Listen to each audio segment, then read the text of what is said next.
that knockout stage. Ascension on the blue once again for the second time the tournament. Rainbow7 on the red. Gangplank ban immediately from Ascension. They respect Jirall in that top lane. Of course, he played Gangplank just before in their last game against Chaos Latin Gamers. Had an outstanding performance. Camilla's another champion that you have to bring about as well. GPL, they're on the blue side. It's the second game in a row that they will be on the blue side today. And their first pick priority is something that we're going to have to continue to explore because there is a chance that the Sejuani actually goes up higher priority in this draft as both teams have now played it. Last time they went for the Camille first for Rockky, had a big influence in their game as well. Swain, Azir removed by both these teams. There's the Vladimir against G4 as well, one of the key components of that Ascension composition in game 1. I mean, I see this and it's about pushing G4 to his limits now with his champion pool. Azir gone, Vladimir gone, Swain gone. He has an abundance of champions that he can play. He's been around the block historically for years. You know that he's going to have a champion there, but what is it going to be is the question. And during the regular season, he had 10 different champions played over 14 different games. I don't think you're going to get him rid of all of his champion pool, but you can definitely stymie it a little bit, get rid of some of the comfort champions. Exactly, and what I mean by this for G4 is his Vladimir was better than his Swain. The Vladimir scaled into team fighting, scaled in a late game, and G4 hard carried that team once they got there. So we're now at a point with Caitlyn removed, Rakan and Kai'Sa still available, and Camille is the ban. Do Ascension just insta-lock Kai'Sa here? You kind of have to. You know, the Rakan is a very big pick. Rich is very good on it, but how do you not lock in Kai'Sa is beyond me. So no surprises, of course. You will see that one going across, but it's not just the Rakan that you give over now. It is the active duo of them. Rakan, much higher win rate out of the two of the birds in the bottom lane, but combined, they can work out very well. We've started to see Whitelotus really step up to the plate today, perform like we expect him to. And if they can get a heavy push bot lane against Kai'Sa, who is not the strongest laner, maybe Rainbow7 can play around that bot side of the map. And I really feel like that should have been perhaps a Karma instead of the Morgana. You can go for both. You can make a team composition around your AD carry, sure, but the Karma being stronger in laning phase perhaps could be an option. But Morgana is always going to be good into the Rakan engage. The fact that you can lock him down with the bindings, he can't always jump forwards. It's still a good pick. Just a personal preference there with the Karma. There's the Morgana and the Ryze locked in for Ascension. G4 is going to sit on that mid lane mage. Rainbow7 need a way to answer. Maybe look towards mid, maybe even go for a jungler here because they can pinch the pool in that second rotation. The Sejuani is up. Yeah, definitely could. Of course, with no team having a jungler available, red side does get that major advantage. It's in the Sejuani. Well, we've actually gone towards the Anivia for Rainbow7. Seiya going to be picking that one up. Plugo was the other god that we saw of Anivia recently in this tournament. Kira also an Anivia main. There are a bunch of bird players, and that's currently 3 birds in a composition, and I can't think of birds for the rest of the game, though. There's no other birds, is there? Grab a Azir? He's banned. Oh, that's true. You can't play Azir then. I'm sure there are more birds that we're just not thinking of at the moment. Maybe Rainbow7 will go for a quad or a pentabird composition. I doubt it. Not going to start to see those junglers removed, though. Olaf and Skarner. Like to see a Trundle does work actually really well with the Anivia as well, so wouldn't be surprised if Rainbow7 prioritize that. I do think the priority is with Ascension to ban away the Trundle, and it's going to be jungle bans between the both of them, so depends where your focus lies. Now, if you're Rainbow7 and you ban a jungler, you know that Ascension will as well. How many are left is always the game that you're going to be playing, and Sejuani is the expected ban. Trundle's the expected response. But then what are you going to go for after? Aggressive junglers is what you go for. Kha'Zix, Graves, these junglers that can really get up in your face and do a lot of damage. That's what I'd like to see. I mean, Zack's still there as well if you want to go towards something more tanky. And even then, you could leave Trundle up, hope that they pick it and go for something like the Graves into it. And right now, they actually choose to do something very similar to that. Let's see what Rainbow7 decide to do here. They have that top lane counter pick that they can keep in their back pocket for Jirall. Haven't really seen any top lanes banned apart from the Camille and the Gangplank.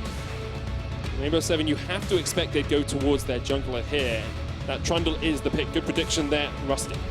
If I was the side of Ascension, not knowing what my top laner is going to be yet, I'd personally be looking towards something like the Ornn, some extra ranged engage. Be very redeeming for their composition. They've got a lot of pick right now. They don't have that extra feature that gets them into the 5v5s, the raw team fighting.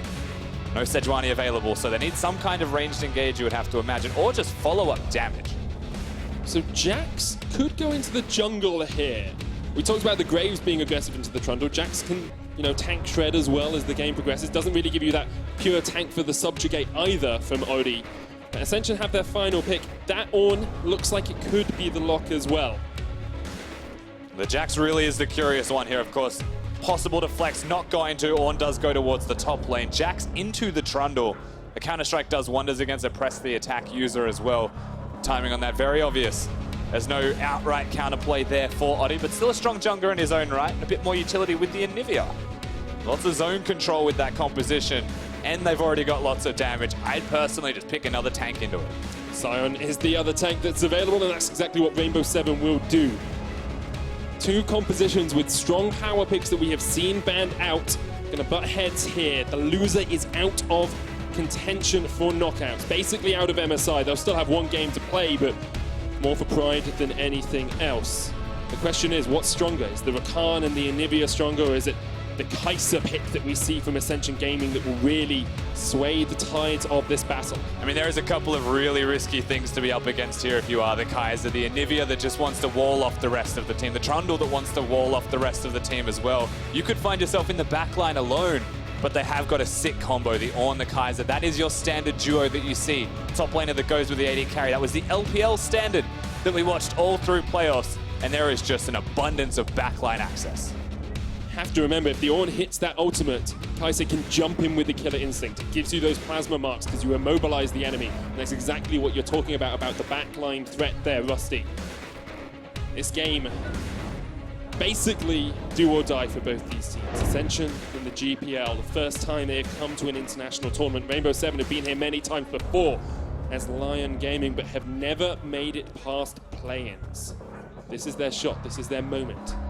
They best not miss it. Of course, the Thai region has been there before with Bangkok Titans in 2015. 3 of the 5 members still here today, but Ascension has never made it themselves. They've never been able to get there. And they've got a lot to prove. They want to play against the Vietnamese region to qualify to MSI, prove they are still the best of Southeast Asia. What a story that would be for them. We're going to get onto the Summoner's Rift. Third game of the day, Ascension Gaming and Rainbow7 fighting for their tournament lives here at MSI 2018. I want to look forward towards this jungle matchup specifically. We thought maybe the carries would be in the top lane, but here we have a carry sitting on Intreso in the jungle, the Jax. Something that we've seen occasionally throughout the split. How is it actually going to be able to work for this Ascension lineup? Yeah, what's super curious is we'll have to watch where he actually paths as a jungler right now. Jax very capable of doing the Raptor camps, yeah, very capable of doing any single camp on Summoner's Rift, but he's also very good at dueling the Trundle. So we mentioned the interaction with press the attack, which is your standard keystone of a Trundle, against the counter-strike of a Jax. It means that you will be able to out-trade him early and be quite successful in doing so. But it's more about where they want to be on the Rift and why they would get those gank covers early. Aggression goes in first round to Rich. The Ignite comes down as well. So a lot of damage onto Rich. He has to flash away. The flash from Lotus! Rainbow7 coming out swinging. Such a Xayah Rakan. Doran's shield doesn't even matter for Whitelotus. They've just got too much damage between the two of them. The early exhaust doesn't diffuse it. There's now mid lane. It's just everyone's turn to find each other and have a couple of whacks. It's the fastest first blood we've had this MSI, and Rainbow7, a statement of intent for the game as well. And this is blind. They have to assume that he's there. They almost get both of them. Nowhere to go for Rich besides running away. The exhaust was early, so diffused as much damage as he possibly could. That Ignite was even just going to run out, so he had to flash that wall, secure the kill. Well done from Rainbow7, just knowing where Ascension would be. And it makes them so much stronger in the lane, knowing that Rich now has no summoners to deal with them. You know, Genthix still has flash, Lotus still has heal. In a lane that we thought they'd be able to push in anyway, Lotus and Genthix now have the upper hand. The one summoner spell that does matter the most is that heal is still available for one. So when you've got the Morgana binding connecting, the potential for damage there, there's no actual kill threat as much. You don't have an Ignite to diffuse the heal. So you've still got full utility there for surviving, but not having many of those summoner spells, getting pushed in, still wanting to recall is something that Rainbow7 are going to have to play around. And it just opens up so much opportunity on the map as well, because Oddie knows that bot lane, assuming they get their first back off, you know, by the time they have BF sword, they should be well in advance in that lane. They should be able to harass down Lloyd and Rich. Maybe Intreso will spend some more time down towards this bottom side as well, because he knows his bot lane is behind. Both the junglers down here. And you have a feeling that Intreso's got a whiff of where Oddie is. You can see the Scuttle Crab was being done. He was looking to perhaps counter gank, but now the opportunity presents itself. Not just a counter, but he has information that Trundle's not here. But what he doesn't know is that Trundle has just gone Tom Cruising behind him. Gonna meet in the tri-bush. Intreso against Oddie. Oddie immediately tries to run away. There's the press the attack into Counter-Strike. The knock-up, the flash from Oddie doesn't land the stun. And Oddie will be able to get the Scuttle Crab to jump away, but Intreso's continuing on the chase here. The rest of the team are on their way as well. There's the jump in with the leap strike. Oddie will just get forced out of his own jungle. Once you commit to the flash, it's not just about dealing damage, it's about pushing him out of that jungle, controlling the camps, and now Rainbow7, look at Genthix. He has to come over and help, or just loses camps. The problem for Intreso is his bot lane cannot react to this. The Counter-Strike comes out, Intreso secures it, but Whitelotus is just around the corner. He's going to get a double buff now. 2 kills and a double by 4 minutes is incredible for Rainbow7. That's a big overreach. You're right, you get the first trade, you flash forwards, you get Oddie out of the jungle, but look at where your bottom lane is currently sitting. Look at where the wave currently stands. There is no way that Rich gets there. There is no way that Lloyd is able to come and assist. And after such a good start from Intreso, pushing forwards, everyone ready to rotate, he needs to know when it's too far, when he's been there for far too long. Even a possibility here to perhaps jump towards the scrying orb. I believe that you can do that as the Jax. I can't confirm that, but just goes down regardless, out of position. And Whitelotus gets a second. And double buffs in the lane as well, so any damage he does was just going to stick on towards Lloyd and Rich, who are going to struggle in that lane now. Whitelotus has backed BF Sword 4.5 minutes in. That's devastating if you're an Ascension fan. 1,000 gold behind, and you've got the carry. Whitelotus, the guy who consistently steps up for this team at international events, who today is performing so well. You've got him ahead in the early game. And it's even just, like the analyst desk before mentioned, the team plays around him more now. It's not that he was strictly underperforming, it's that they've acknowledged that he is now good enough to carry one more time. And putting him on the pedestal, giving him a silver platter of kills, just 2-0 at 4 minutes. You mentioned the BF Sword. That feels so bad as a Kaiser. You need item spikes as Kaiser desperately. Now you just don't even get an opportunity to farm in lane. You're completely pushed out. It gets worse at level 6. And even past that point, transcending that, you get out of laning phase, there's just no pretty place. There's no happy space for you if you're Lloyd. Have to give credit as well to Rainbow7 for their ability to change the carry in each game as well. On day one, it was very much just Seiya consistently stepping up, consistently carrying. Now we're seeing a lot more out of Whitelotus because of the priority they're giving to them, as you say. Even between games as well, the gangplank from Jirall is now the Sion. They recognize the composition is the most important thing. They take the tank top lane battle. Well, it's not going to do a lot against each other, but it contributes to the team fighting. The teleports is the place to look towards. So good awareness again, good drafting. If you're Ascension, on the other hand, you have to be wondering how you get back from this hole. You've got a Ryze in the mid lane who's already got his tier, so he is going to start stacking up. You don't have priority to go for the Mountain Drake, which is what Rainbow7 will be doing now. Your jungle is behind and doesn't have a flash either. We said this last time as well, though. Ascension didn't really start the game off all too well. They were behind in gold. They definitely do not have the strongest early games of this tournament. But they somehow find themselves in positions to get picks. They get control slowly. They had decent vision as well in the first game of the day. And they're able to just get themselves back into the game through individual plays. G4 was the member that you had to look towards to be super clutch. And now he's in the mid lane. He's got the Ryze. They're both just scaling mid laners. But he has got the teleport and the mobility to get around the rift. Have a really big impact. Question is whether he's able to deal with Seiya just pushing him in the mid lane as well. We need to see Ascension at some point start to make those proactive plays, because at the moment Intreso's being spotted out, he's the one that's being caught, and Oddie just knows exactly where this jungler is all the time. Yeah, they saw him at Krogs, now they get to see him at blue buff. Everywhere that Intreso goes has been completely mapped out by Rainbow7's vision control in the early game. They've got such good control in the bottom side river as well to control what's their 3 regular wards. They are set on that side of the map, so their bottom lane, which is 2-0, which is snowballing, against the Ninja Tabi's opponent who just knows it's over. Yeah, Lloyd's just like, this lane's done, I'm just going to get the farm I can. He's farming well, got to give him credit there, staying even with Whitelotus, but when you get Ninja Tabi's first on a Kaiser, you know that lane is not going to go too well for you. And you can see Whitelotus and Genthix just willing to step forward whenever they get the opportunity. Lloyd has to just play incredibly passive. Already highlighted this, but it gets so much worse at 6, and you can see the experience bars halfway there. The big wave's starting to stack up for themselves. So as this crashes in, maybe one more wave, they'll get to the level 6 point. They'll be good to go. But when we relate this to the vision control that was there from Rainbow7, what is Intreso to do? You know, what is he actually able to provide for them to assist them whatsoever? It's all defensive vision from him. The tri-bush is the only access that he has, the only port of entry. But once this is pushed, they'll go ward it, and then it's safe. And alongside that, I actually feel that Ascension have made a mistake in the bottom lane in the fact that Rich has actually put 3 points into his Q and is not putting a lot of points into his Black Shield early on. The risk with that is if you get hit by a single Q from the Rakan, it burns through the Black Shield. So he doesn't even have to engage on you to get that Black Shield out, and then he can full engage and just get the charm off as well. So would have liked to see more points in the E from Rich rather than in that Q, just to keep them a little bit safer in the lane. Yeah, it's a minimum of 3 points now as the Morgana to put it into it, to make sure that it's not every combo, like one of the forms of crowd control will still connect. The Q provides damage, but that's going to be about it. And they're in a position where they are losing in the bush. There's the engage, and there's the dead Morgana back to the grave with her. Good kill again from Rainbow7. I will say no Black Shield's going to save that one. You just mega dead regardless. You're caught out of position trying to step up. They knew you were, you knew they were there. There's not really something that you're going to do, but someone had to step up. Eventually, you have to make a bad decision. Rainbow7 force it. And Oddie was waiting in the wings as well. That's not the way you want. G4. Maybe just threatening Seiya, saying, oh, I can go aggressive. Intreso was coming in from the top side as well, so maybe there's a possibility of a Rune Prison into an engage from Intreso, but he's now on a ward. They want the 2v2. Oddie's trying to chomp him over the Lloyd. The dive in the bottom lane as well here from Rainbow7. The turret's actually about to die. Yeah, White Lotus just needs a couple more auto attacks.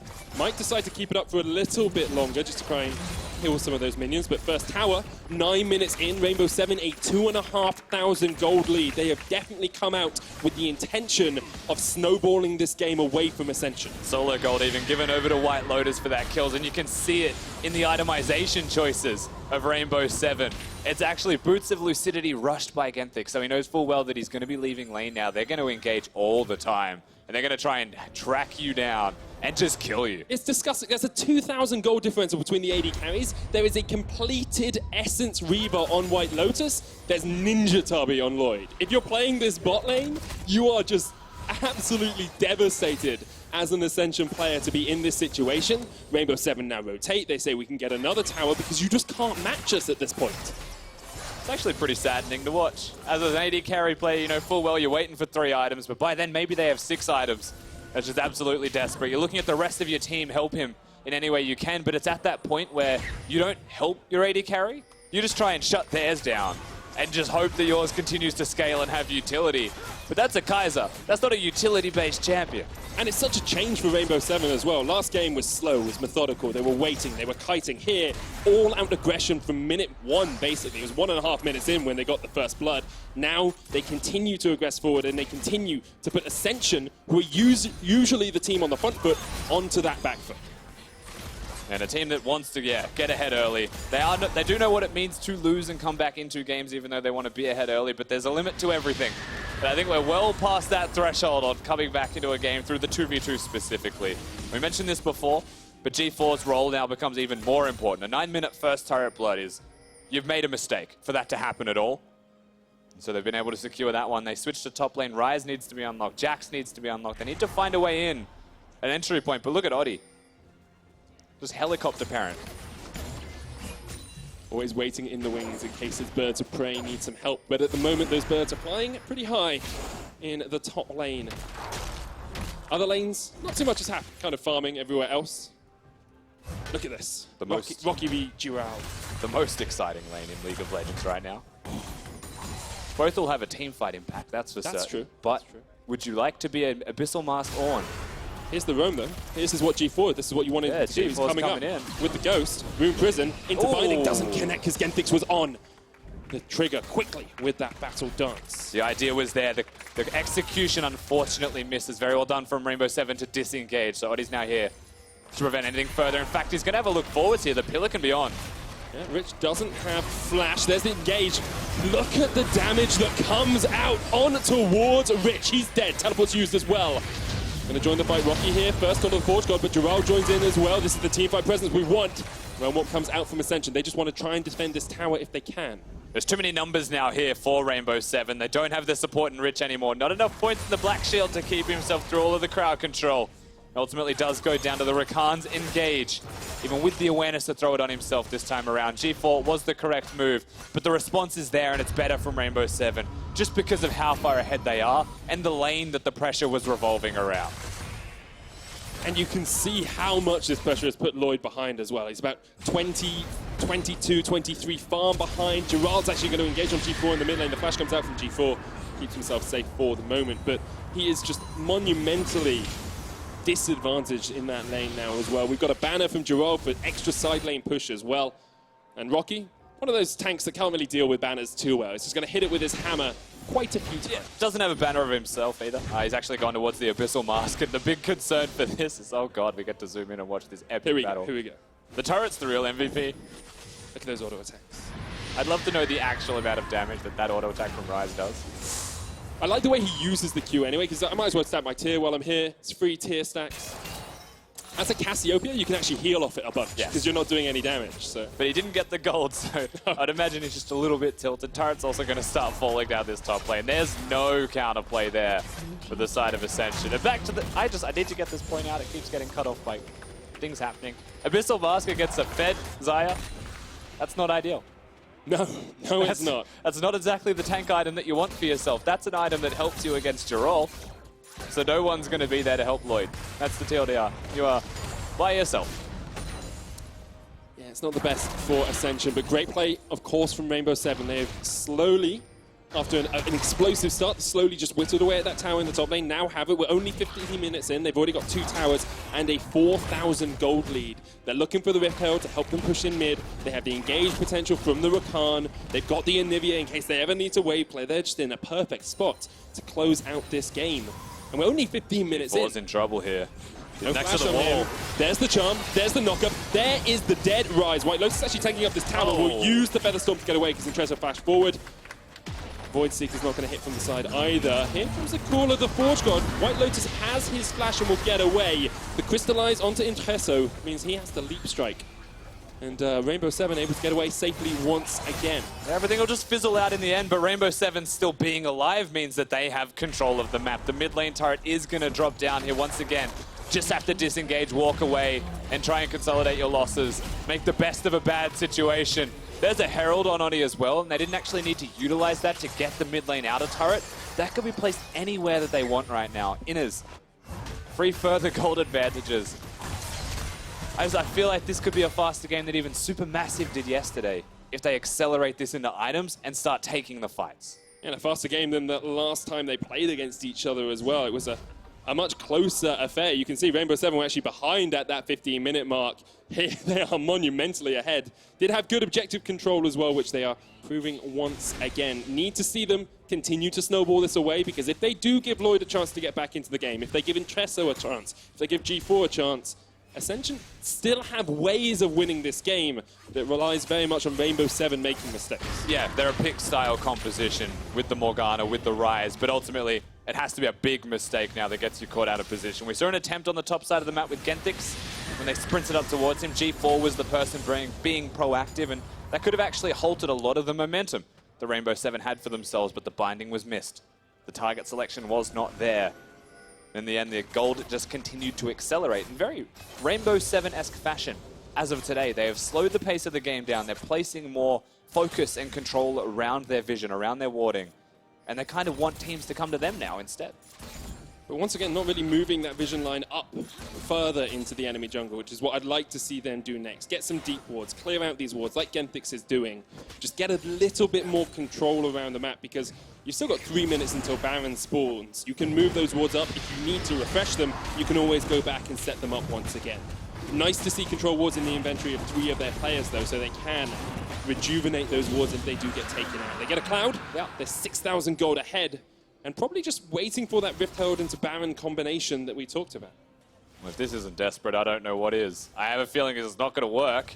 Finding straight onto Lotus, though. Intreso there. Look at the damage coming out from the Feather Storm, and just the immediate engage. Rich able to splash across the wall. Going to eat a Flash Frost to the face, though. Rich is down. Rainbow7 still on their way to a perfect game. I've said it now. I probably cursed them, but could be the first perfect game of MSI 2018. Yeah, I saw it a minute ago. I was like, I'm not going to do it. I'm not going to say it out loud. I think 17.5 minutes in, you can say it. I think at that point, you can say it. You know, it happened last time. The last time we said it's going to be a perfect game, someone died in a couple of minutes from that. We'll get to watch what happens here again. There's just not enough damage between a Jax and a Morgana support to take down Whitelotus. And because you can use the ultimate on the spot to dodge damage, Intreso just decides that he's getting out of there. Rich uses the spell shield on him, like, go, kill the Xayah. Where are you running? And he's left by himself to die to a nice little flash frost there. One of those top 10 anime betrayals. It's just like, I gave my life to save you. I guess he did survive in the end, so part of it was worth. Such is the life of a support. We do see the banner coming out on Rockky now as well, so he's going to try and answer buffed minion for buffed minion. Rift used in the top lane as well. May have just been timing out, was taken very early into the game, of course, by Rainbow7, because they had that early rotation as well. Very loud steps. It's a big creature. Yeah, it is. Also just used because the timer was going to run out, so naturally just had to summon that one. Top lane is a place that they should just group up as 5 now for. Why not? When you've got the Herald there, when you are this far ahead, use it, get a free turret. And Jirall can always teleport into the fight as well, so he can split, and then, as you say, join up, have that 5-man group. You've got mid lane priority from Seiya. He needs to recall for some mana, I think. He's running a little bit dry. May not want to teleport in with the lack of mana that he has available. I guess he can just stand in front and soak. So this is an interesting decision, not to continue the push in.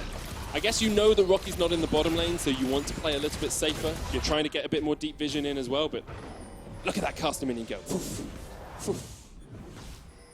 Caster minion is basically cosplaying the Jhin from the last game. Zoom, zoom, zoom, pew, pew, pew. Is that the sound effects, though, that a caster minion I don't know what sound effect magic makes. Whatever sound effects in your imagination, Master. Fair enough. I just like their imaginations now out loud. It's kind of all I do in my job as well. But good stuff here from Rainbow7 as they continue to close out this game. Baron up in 30 seconds as well. They have moved that vision line a lot deeper here as well, Rusty. That's exactly what we wanted to see. Which is good that they've actually done that, right? And they do get the turret from it in the end. The Herald sets it up, they do knock it down, but they also slowed the pace of the game down once again, just that little bit further. And it's not that they're unconfident. They've definitely got a lot of confidence to be seen, as that they're choosing to be slow. I mean, I'd be confident when my AD carry has almost twice as much gold as the enemy AD carry. Like, that is an incredible lead, an incredible advantage for Whitelotus. Sitting at 2 items now as well. You have to think if a fight erupts at all, R7 would have to make a slew of major mistakes to lose. Yeah, definitely. I mean, the way that it's being played as well, it doesn't look like Rainbow7 are going to make a mistake in the first place. They want Ascension to come towards them. So every single time Vision has to get placed. And with Baron being available, that is the final nail in the coffin. So you have to go forwards now. You have to actually try and get Vision. And in advance, the wards were placed in the blue side jungle of Ascension by Rainbow7. So they're very prepared for what is next, the next step being the Baron. They just need to control the wards around that area. They haven't really placed any. No. Well, they kind of got taken out, and now they need to just get a bunch more in. They've got the double sweeper, so they can clear out a bunch of wards around that area if they come out. So you can see it's really Whitelotus who has been putting the team on his back this game, but the team has facilitated him by making a nice little backpack, making a nice little carry-all. Genthix is doubling the damage of everyone else as well. That's true. That's why airy Rakan is OP. Why people need to play him mid. We might be getting one soon if it's true. GBM continues to win with Supermassive. He promised he would. He did. He promised he would play AP Rakan if they'd already solidified their spot in the knockouts.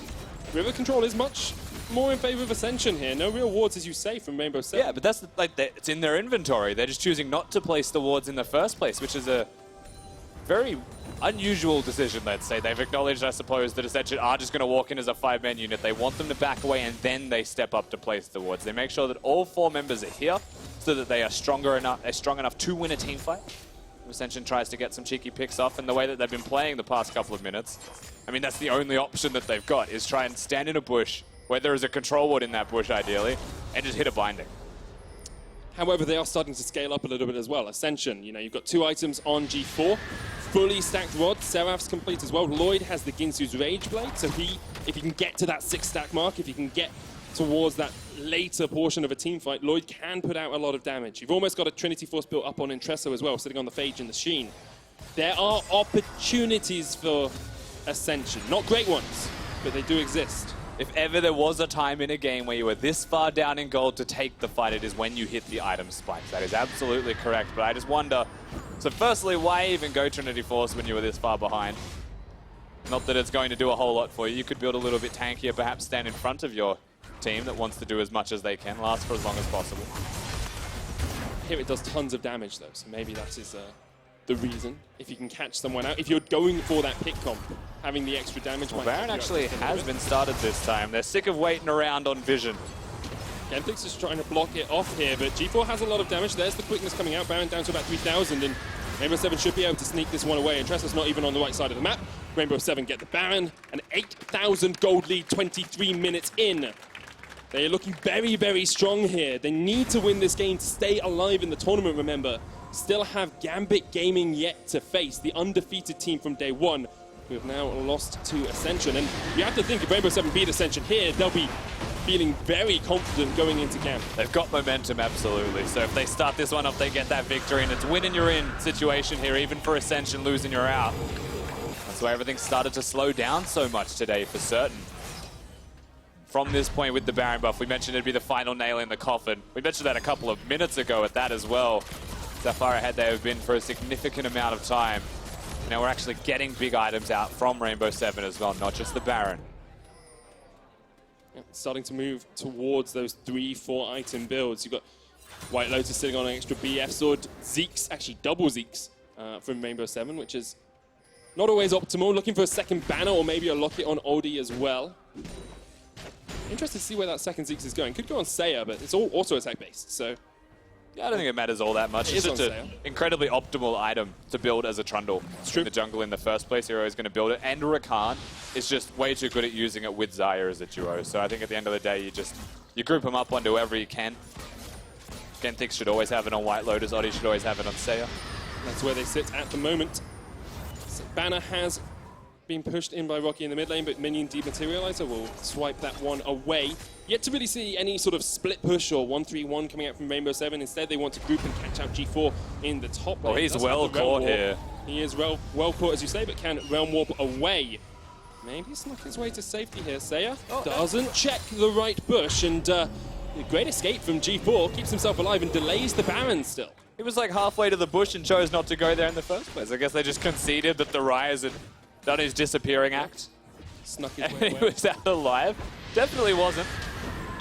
No matter. It's just going to be a Ryze ultimate use and a disengage on the top side. You're still looking towards their first proactive move here. They've got the Baron, but the duration of this Baron has just been completely for naught. Yep, it's down to a minute left, and we talked a few times about Ascension being able to have a slow start and come out in the late game. Well, this is a very slow start, but they still have the opportunity to come back into this game. I mean, it requires something very special still from them. It requires it from them right now where they start to lose inhibitors and the game just ends like that. It's an Anivia Trundle composition as well, so ultimately it's very hard to get in on them, and it's very hard to get out when you're in and you've made the mistake. And from this kind of deficit, that's one of the toughest things for them to do right now. We see now that split push that we talked about. 40 seconds left on the Baron. Minions pushing in that top wave. It's Cannon Wave as well. Inhibitor tower down to half already. There's the wall to block him off. Intreso has to jump away. Full of the Forge God locks up 3. Rockky looking for a bit of engage. Gets the feathers fly out of Whitelotus. Oddie on that front line trying to chase onto G4. Rockky jumping away. The charm used as well. Rainbow7 already get one. Whitelotus on a rampage. Another great crystallize. Rockky not in the best of shapes, nor is G4 though. Genthix jumps in once again. Intreso trying to get the stun off, but he can't get too much damage. Lloyd manages to pick up Genthix, but already 2 members of Ascension have fallen. Intreso getting chased away as well. Has to flash in the end. And Rainbow7 have finally broken open the base of Ascension. They were looking for the third. They were trying to get Intreso down with it. Just the inhibitor is what's going to be there after those 2 kills. Well done from Rainbow7 to finally utilize their composition to the fullest, particularly the Anivia walls from Seiya. Able to lock people down, force summoner spells, and it's all just about the follow-up after those points. Trundle separates G4. Intreso then gets caught and has to dash away. And this is potentially a good engage from the side of Ascension with Rocky's Horn, but there's no actual follow-up in the composition to get past that point. So they just sprint forwards and they go in. The only real tragedy here is that Genthix goes down afterwards, just overreaching, trying to go a little bit too far to complement Jirall flashing forwards. They just have enough damage. It is a tragedy that he loses the perfect game because he dies right at the end as well. Rainbow7 not going to get that accolade for themselves, but I don't think they'll really care too much about it. More interested in taking the wins. You can see Whitelotus is in such a good spot just to rain down the damage in these fights. Now they can move into the side lanes. They've got supers pushing in the top. They've got a cannon minion down towards this bottom lane. No Baron left, but a 10,000 gold lead and 3 items on your AD carry spells success for Rainbow7. Decent Baron power play from them as well. 3,200 gold. Able to utilize it. Again, took a long time. Actually almost used the Baron buff to the very end of it before they started to make the push. But now that they've got the inhibitor down, they've actually got the kills down, they can set up in the side lane and have minions push for them. Now they can press up. And right now, Intreso is just a top laner, so they're going to try and do it here. Oddie is the one caught out here. Lloyd can't really join the fight. There's a couple of Forge God as well, but G4 goes down. Whitelotus dodges out the Bram, and that is just Rockky falling as well. Rainbow7 collapse in the bottom lane, 11-1.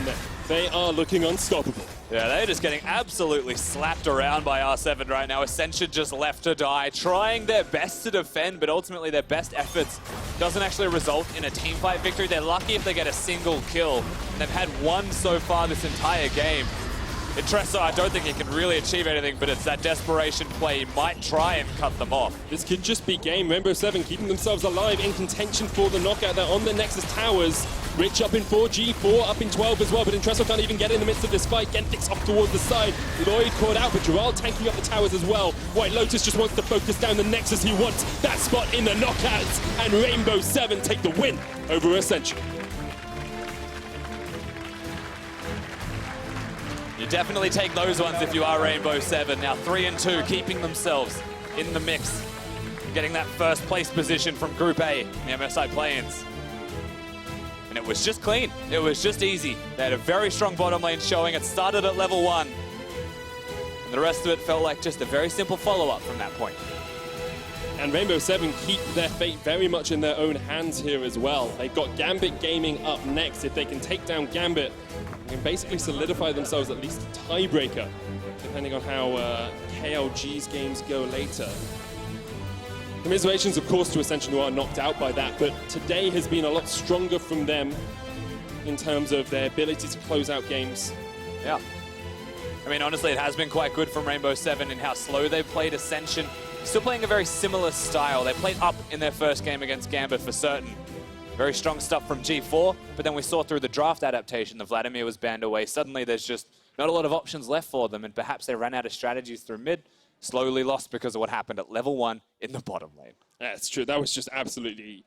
It was the foresight to go for it when you had no vision. Yes, you can assume the Morgana's there, but if they have vision on you, you're face-checking straight into a Dark Binding and probably dying yourself. So it was a little bit of a risky play. But to hear more about that win from Rainbow7, let's send it over to the State Farm Analyst Desk.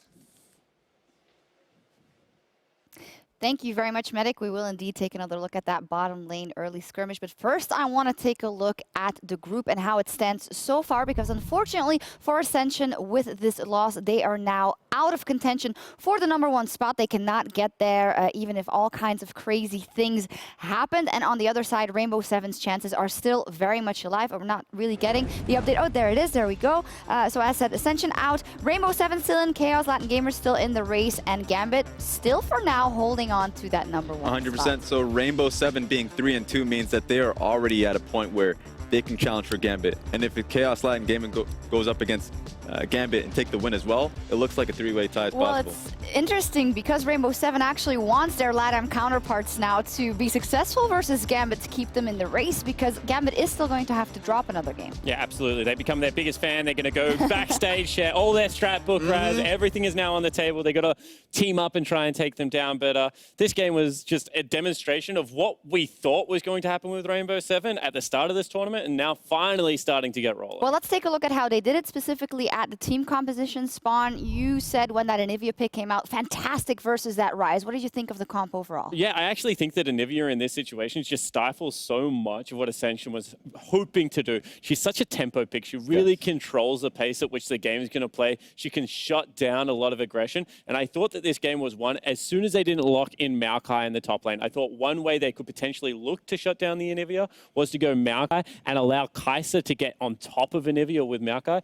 As soon as Ornn was there, that wasn't going to happen. Ornn was just going to get kited out, was going to get locked down, and that's what we saw this whole game. I was wondering if the Sejuani or Gragas was going to come through too, because having a Jax is actually really poor versus the Anivia pick. So it felt like they didn't really have the options or answers into it. Yeah, because Gragas would have been open, but maybe they weren't comfortable on it, and they went for the Jax, which really didn't do anything for the side of Ascension. And what didn't help was in the bottom lane very early on. 2 kills for Rainbow7. Whitelotus saying, bam, bam, thank you, ma'am. I am off to a fantastic start. Yeah, absolutely. And, you know, got to eat some humble pie a little bit. I called for the substitution, Raz. In hindsight, maybe a reason my team isn't at MSI at the moment. But right now, yeah, he was just absolutely everywhere at the start of the game. And I think that this was a very aggressive invade after the Counter-Strike missed for some reason. Maybe a bit of a tilt play coming out of Intreso. Yeah, I think that Genthix, this game, really showcased. A lot of the plays started with his W, Rakan play on point. So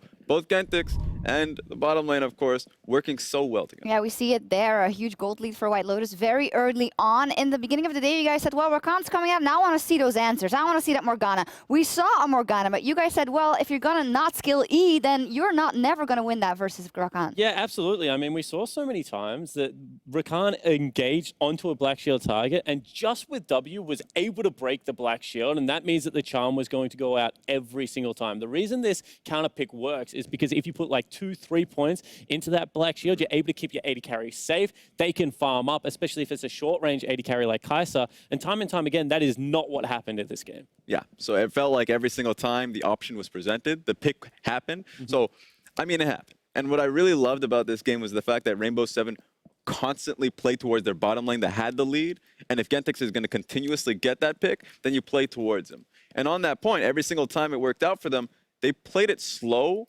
recognizing that the control wards were a major point of control for them. Yeah, absolutely. And this is what we talk about good macro play. They realize that the duo lane becomes the play that is available on the map because there's an Anivia who's just shoving and then a Sion who's doing the same but is incredibly tanky. And then Oddie continually just floated his pressure towards that side of the map. Every time he based, he's clearing towards his duo lane. He's keeping them nice and safe. And they use their control wards very sparingly throughout this game, but they always had them in key areas to have very good information. Well, night and day difference to play overall from Rainbow7. You start touching on Vision, and Raz, you wanted to talk a bit more about Vision specifically around Baron for Rainbow7 and how they utilize it. Yeah, you see, day one, we didn't get to see it from them. I felt like Rainbow7 were the Vision control team the last time we saw them, being able to track the junglers at every time, and they faltered. But today, they really understood how to utilize it. You talked about the fact that they didn't just dump out control wards. So they waited for the adjacent lanes, both mid and top, to push out first. They played it patiently before they can actually get deeper control wards. So they had a longer lasting Baron time.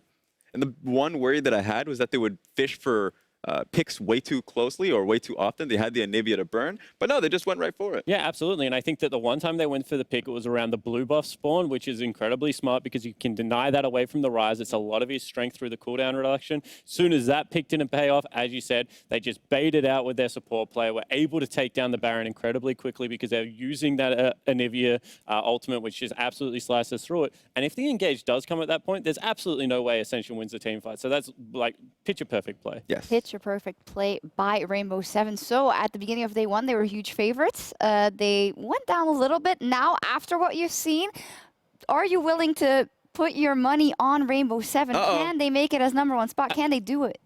I think they can. I honestly think that their play's been really good. The odds are against them because now they're relying on KLG, who looked actually a little bit shaky. Can they do it? Yeah. All right.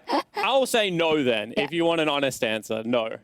All right. I say... I always want an honest answer. What is this? Are you lying on my desk? I would never lie to people. I'll say that they do have a chance. I'm a flip-flopper. I ain't going to lie about that. Initially, I said that Gambit was going to take it because statistically, it was working quite well for them. The fact that they fell to Ascension is a major blow because now suddenly Game 5, having to go up against Rainbow7, it looks incredibly impactful for them. So I think Rainbow7, if they go up against Gambit, they'll be able to take it. Oh, your flip-flopping could bite you in the butt. I may have tricked you a little bit because you did say that Gambit would make it, but we both voted for KLG, so that still seems to be the more likely scenario, Raz. We'll see. Maybe you're right after all. In any case, coming up next, we have Chaos Latin Gamers versus Gambit Esports. That's going to tell us a lot. And going into today's matches, Tierwolf plans to get the most out of the underdog mentality. I think everybody rated us last, and since our region, Latin America South, Latin America North, was once jointed and now separated, even our fans, our pro players, were rooting for Latin America North. So I feel like this is good. I kind of feel here that I'm representing my region and the people who are with us, but I also feel like I'm here to prove something for myself and my team and my teammates. Like, that's it. Like, I just want to do the best I can for me and then the best I can for my team. And whoever, gets on the bandwagon, so to say, welcome, and that's it. We're going to win.